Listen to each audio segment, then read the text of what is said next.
Now let's go ahead and look at one of the follow-ups. And we're going to look at Steve Berg here. And when we click on him, he opens up and we can see the follow-up note of what we're going to be following up with him about.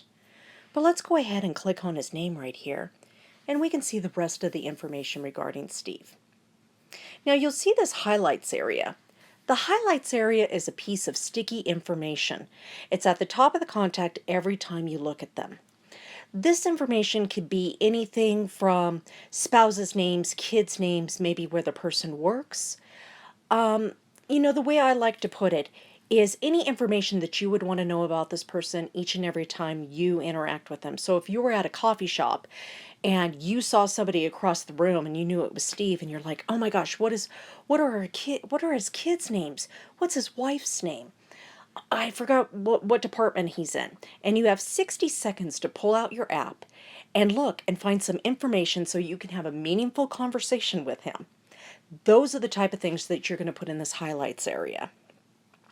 Now, as we scroll down, we can see that he's in the development department, that he has training in Java, and his degree is in his degree is in technology, and he's taking management classes. And do you see these hashtags right here? Hashtags are your filing system for the app. They're going to allow you to organize your contacts in a way that's meaningful for you. Now, some of the ones that we always automatically say is to hashtag the city and hashtag the state that the person's living in. Because maybe you're going to be visiting Dallas, Texas, and you want to see who you could network with while you're out there. Or maybe you're looking for somebody in a certain area because you need some help finding a place to stay. Any of those reasons would be great reasons, or there's a company event, but those are some of the ones that you always want to hashtag. Now, you can also hashtag other things, like hashtag the name of the church that they go to, hashtag Chamber of Commerce. Maybe you see them at chamber events all the time, and then you can just pull up chamber and see all of those people that attend those events and be able to refresh yourself on names and things that are important, spouses' names, things to ask and have conversation about. For this one, he's actually would be an example of a management candidate. So a manager would hashtag things regarding the people that he's working with. And so hashtag development for the department that he was in, hashtag top candidate because he's at the top of the running for the position that he's trying to fill, hashtag relocate because the person's willing to relocate if necessary, hashtag management, the position that he's looking for.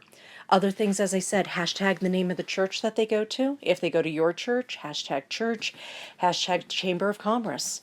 If you're in network marketing and it's a business builder, maybe their why would go in there and you can hashtag business builder, hashtag, product user, things like that. If they're looking for a house soon, maybe the date and when they're going to be looking. What I normally suggest is just go ahead and get a piece of paper and just write out all of the things that you want to be able to organize, things you want to be able to find, and all of that. And then just go ahead and write those down, and you can create your hashtag system out of that. Now, if we scroll down, we can see the pending follow-up, and then we see the notes that we have taken prior regarding this contact. From Steve working in the development department and Steve sending an email that he heard about the position. And the great thing is when you go into your follow-up with this person, you're going to be able to have that whole history there of every interaction. And you can take as many notes on many interactions as you want. So you'll be able to go into it confidently, knowing all of the information. Let us know if you have any questions. And remember, we do have coaching and training available for you. Just let us know if you're interested in learning more.